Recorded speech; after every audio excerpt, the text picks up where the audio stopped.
नमस्कार, आप देख रहे हैं न्यूज 21 और मैं हूं आपके साथ खुशबू सिंह। स्वागत है आपका खबर दिन भर में। रेवदर थाना क्षेत्र के आबू रोड मार्ग पर शनिवार दोपहर को ऑटो रिक्शा व बाइक में भिड़ंत हो गई। हादसे के बाद अनियंत्रित होकर ऑटो रिक्शा पलटने से 3 लोग घायल हो गए।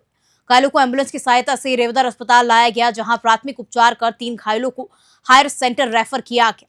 वहीं सूचना पर रेवदर पुलिस भी मौके पर पहुंची। सिरोही से ब्यूरो रिपोर्ट।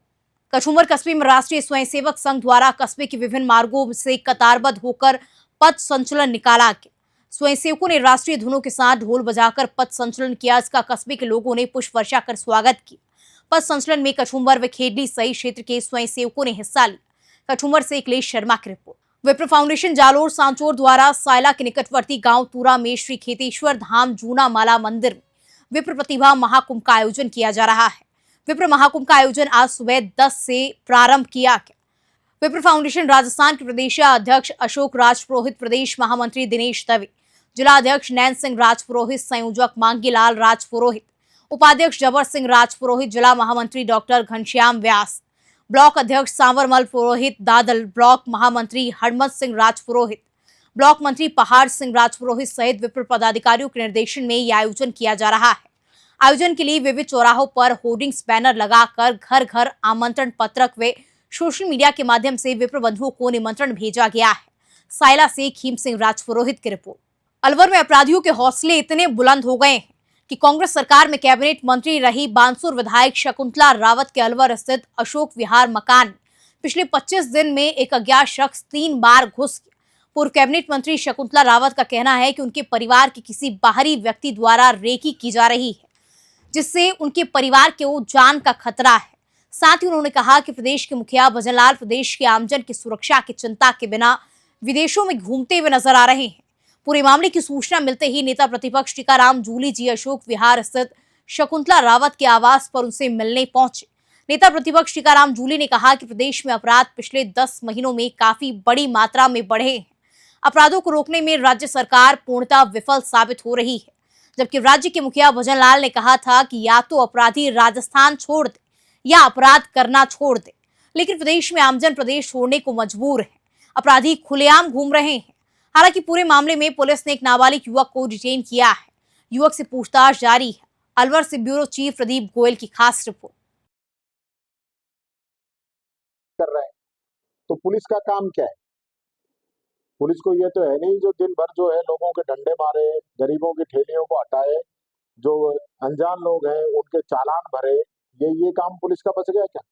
पुलिस का जो मुख्य काम है क्राइम को रोकने का काम है। चोरी नहीं होनी चाहिए, मर्डर नहीं होने चाहिए, झगड़े नहीं होने चाहिए, इस चीज का काम है पुलिस का। वो तो कर नहीं रही है और दूसरे कामों में पुलिस व्यस्त है। इस मामले में आप डीजी से बात करेंगे? डीजी से मैंने बात की अभी, डीजी से मैंने अभी बात की यहाँ आने के बाद में। डीजी ने एक चोर को पकड़ने की भी बात कही है और इस पूरे मामले को विशेष रूप से टीम बना के दिखाने की बात कही है। पर मैं कहना चाहूंगा क्राइम इस प्रकार से जो बढ़ रहा है तो उसका जवाब तो ये सरकार देगी ना। और सरकार मस्त है, विदेशों में घूमने से फुर्सत नहीं है, काहे के इन्वेस्टमेंट कर रहे हैं। यहाँ के जो एमओयू हमारी मंत्री जी ने किए थे, जो बिजनेस यहाँ पे आए हैं, जो बड़ी बड़ी इंडस्ट्रीज आई है, आज उनको ये पानी नहीं दे पा रहे हैं, बिजली नहीं दे पा रहे हैं, एक कानूनी व्यवस्था नहीं दे पा रहे हैं, तो वो लोग तो छोड़ के जाने को तैयार है। अभी नीमराना से कई फैक्ट्रियां चली गई सिर्फ इस वजह से कि अब की बार जो है उनको बिजली नहीं मिल पाई। एक बिजली की ट्रिपिंग होते उनको लाखों करोड़ों का नुकसान हो रहा है। तू क्यों है उद्योग लगाएंगे? तू छोड़ के जा रहे हैं, ये लेके आ रहे हैं। मोदी वाले को संभाल नहीं रहे, पेट वाले की आस कर रहे हैं। मुख्यमंत्री लगातार विदेश की यात्रा। मुख्यमंत्री जी जो है वो प्रधानमंत्री जी के कदम पे चल रहे हैं। प्रधानमंत्री जी ने भी कोई देश नहीं छोड़ा होगा और अब मुख्यमंत्री जी भी पहले तो देश में घूम रहे थे, फिर अब यहाँ भी लगातार मैं देखता हूँ सुबह हेलीकॉप्टर लेके निकलते हैं, शाम को आते हैं। प्रदेश पे कोई मॉनिटरिंग नहीं, कोई विभागों पे कोई मॉनिटरिंग नहीं, क्या हो रहा है, किस डिपार्टमेंट में क्या हो रहा है। मंत्री इस्तीफा दे रहे हैं, उनका रिप्लाई नहीं। एक विधायक ये कह रहे हैं कि हमारी सुनवाई नहीं हो रही, हम किसके पास जाके गए, वो बात नहीं। प्रदेश की जो आईपीएस ऑफिसर पे उसकी लोकेशन ट्रेस की जा रही है, उस पर सरकार का कोई जवाब नहीं। मानव अधिकार आयोग ने उस पर संज्ञान लिया, ये लोग नहीं ले सकते। ये स्थिति इन लोगों की। ऐसा ही भर्ती का सर आप क्या कहेंगे जिस तरीके से इनके मंत्रियों के बयान आते हैं, तो कहता है नहीं, मैं तो कहता हूँ इस प्रकार का जो चल रहा है उसमें ऐसा ही भर्ती निरस्त होनी चाहिए। जो दोषी है उनके खिलाफ जल्द से जल्द कार्रवाई होनी चाहिए। जो क्यों लटका के रखना चाह रहे हैं, क्यों इतने डिले चल रहा है? 10-10 महीने हो गए तो कब करेंगे? मंत्री केवरीलाल मीणा के पास में जो ऐसे ही ट्रेनिंग दे रहे थे बच्चे, और मंत्री ने कहा कि ये जिस कमेटी में आप मुझे करवा दीजिए, मैं अकेला ही निर्णय लूंगा। तो वो अभ्यर्थी थोड़ी कराएंगे, या तो मंत्री जी खुद बात करें मुख्यमंत्री जी से, या मुख्यमंत्री जी उनको ले। तो आपको क्या लगता है सर, किस तरीके की राजनीति चल रही है सर आपस में मंत्रियों की? मंत्रियों की कोई गलती नहीं, इस सरकार की कोई सुनने वाला नहीं, मुख्यमंत्री की सुनवाई नहीं हो रही। मुख्यमंत्री एक काम बता दो जिसमें कह दें कि मैं ये काम कर सकता हूँ, मुख्यमंत्री जी यहाँ करेंगे तो यहाँ के जो दिल्ली में लोग हैं वो वहां से मना करा देते हैं। तो मुख्यमंत्री जी को तो इस प्रकार से एक समझ से चक्रव्यूह में फंसा रखा है कि मुख्यमंत्री कुछ कर ही नहीं सकता, उनको हर चीज में दिल्ली से परमिशन लेनी पड़ती है। इसके बारे में आपको आप देखिए कि पिछली महीने की 24 तारीख की रात 25 को हमने एफआईआर दर्ज कराई। 2 दिन पहले गांव में हुआ तो हमने सोचा नॉर्मल होगा, कोई छोटा मोटा चोर होगा, लेकिन 2 दिन बाद फिर यहाँ इस घर के ताले टूटे। हमने रिपोर्ट दर्ज कराई और पुलिस में कहा भी कि भाई क्यों, किस उद्देश्य से कोई आ रहा है, कोई साजिश है, क्या मतलब है। गांव भी आए और यहाँ भी आए। और उसके बाद में आप देखिए कि मैं कल ही डीजीपी साहब से मिल के आई, और मिल के आने के बाद में आज रात को ही किस तरीके से 10:55 पे यहाँ आता है, जो भी व्यक्ति है चोर है, क्या है, किस रंजिश से आया है, क्या उद्देश्य से वो आया है, और फिर वो रैकी करके घूमता है, सीसीटीवी कैमरे से बचता हुआ, और फिर वापस जाता है, फिर कुछ हथियार लेके वो आता है वहां पर। तो वो किस रंजिश से आया, वो नीचे से जब आवाज लगाई आ जाई कूदने की, और फिर सीसीटीवी कैमरा ऑन किया तो उसमें दिख गया वो। तो आवाज लगाई कि ठहरो ठहरो ठहरो, अभी पकड़ो पकड़ो, चोर है चोर है।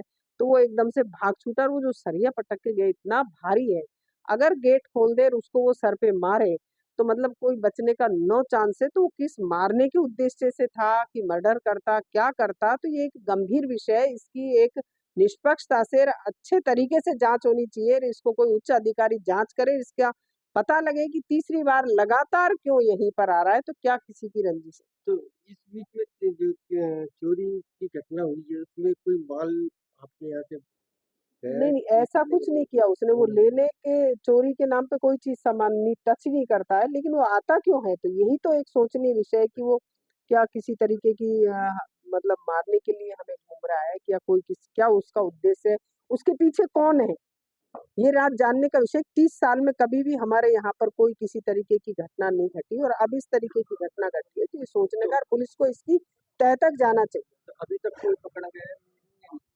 कह रहे हैं कि भाई पकड़ा गया, अब वो क्या किस लगता है उद्देश्य से। सीएम मुसलमान का कहना था या तो अपराधी प्रदेश छोड़ दे या अपराध करना छोड़ दे? मुझे लग रहा है कि सीएम साहब ने ही प्रदेश छोड़ दिया है और अपराधियों को यहाँ पर बसा दिया गया है। जो वो कह रहे थे ना कि अपराधी प्रदेश छोड़ दे, लेकिन वो प्रदेश छोड़ के बाहर घूम रहे, उनको प्रदेश से कोई लेना देना नहीं है कि किस तरह से मैनेजमेंट होगा, किस तरह से राजस्थान में आपराधिक घटनाएं घट रही है, ज्वेलर्स को लूट रहे हैं, आए दिन लूटपाट हो रही है, किस तरह से महिला एसपी की जो फोन ट्रेस किए जा रहे हैं। तो ये किस तरीके की घटना हो रही है, एमएलए, पूर्व एमएलए को धमकी दी जा रही है, अमृता जी को, और किस तरह से यहाँ देखिए तीसरी बार आए।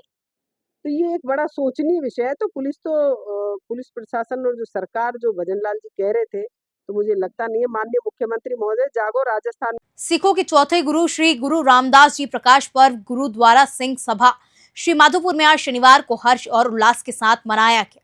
सरदार अर्जुन सिंह ने बताया कि प्रकाश पर्व को लेकर सवेरे से अलग अलग कार्यक्रमों का आयोजन किया गया। गुरुद्वारे में श्रद्धालुओं ने गुरु ग्रंथ साहिब के आगे माथा टेका। इस दौरान श्री गुरु ग्रंथ साहिब जी के पाठ किए गए। इसके बाद गुरु महाराज की वाणी की कीर्तन हुई। शब्द कीर्तन को सुनकर सांत संगत निहाल हुई। अरदास के बाद महाआरती की गई। इसके बाद गुरु जी का अटूट लंगर लगाया गया, जिसमें श्रद्धालुओं ने पंगत में बैठकर प्रसाद ग्रहण किया। श्री माधोपुर से रविकांत अग्रवाल की रिपोर्ट। सिखों के चौथे गुरु श्री गुरु रामदास जी प्रकाश पर्व गुरुद्वारा सिंह सभा श्री माधोपुर में आज शनिवार को हर्ष और उल्लास के साथ मनाया गया। सरदार अर्जुन सिंह ने बताया कि प्रकाश पर्व को लेकर सवेरे से अलग अलग कार्यक्रमों का आयोजन किया गया। गुरुद्वारे में श्रद्धालुओं ने गुरु ग्रंथ साहिब के आगे माथा टेका। इस दौरान श्री गुरु ग्रंथ साहिब जी के पाठ किए गए। इसके बाद गुरु महाराज की वाणी की कीर्तन हुई। शब्द कीर्तन को सुनकर सांत संगत निहाल हुई। अरदास के बाद महाआरती की गई। इसके बाद गुरु जी का अटूट लंगर लगाया गया, जिसमें श्रद्धालुओं ने पंगत में बैठकर प्रसाद ग्रहण किया। श्री माधोपुर से रविकांत अग्रवाल की रिपोर्ट। राजस्थान के 18 लाख से ज्यादा युवाओं के लिए अच्छी खबर है। राजस्थान सरकार ने समान पात्रता परीक्षा सेकेंडरी लेवल के स्टूडेंट्स को बड़ी राहत दी है।